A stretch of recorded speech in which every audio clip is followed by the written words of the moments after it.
Ayan. Paggamit ito bro, pagkakabit mo nitong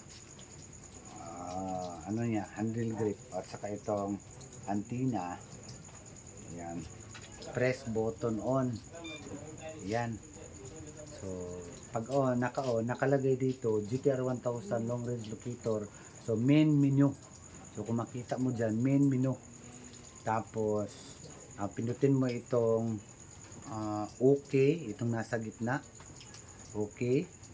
Tapos, gold. Ayan.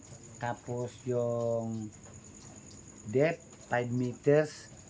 Pag in-adjust mo ng mas malalim pa yung depth, pindutin mo lang itong mode, magiging 10 meters depth.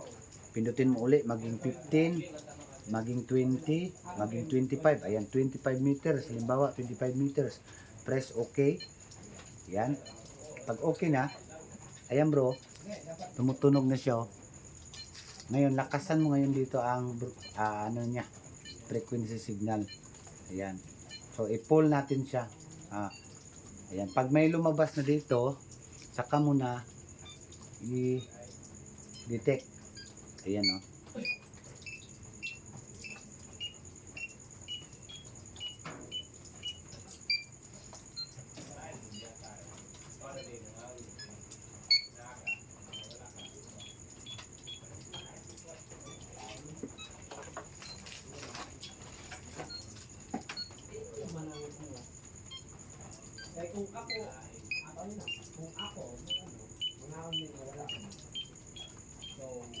Ayan. So, meron siya na-detect dito guys. Doon. Ayun o. May kapitbahay.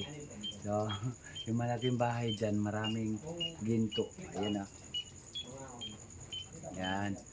Tapos, pag gusto mo naman ng radar system, pinutin mo lang uli itong OK. Ayan. Frequency radar naman ang kanyang detection. Ayan o. Sa long range, yan yung ginagamit ko, long range.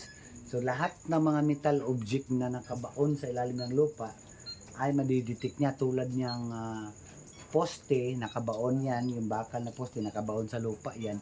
So, malakas ang fumes at frequency ng metal signal. So, ayan o.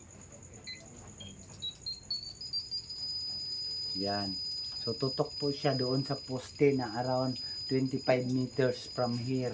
So, napakalakas nitong detector na ito, locator guys, dahil kahit malayo, kahit 3,000 meters kaya. Diba?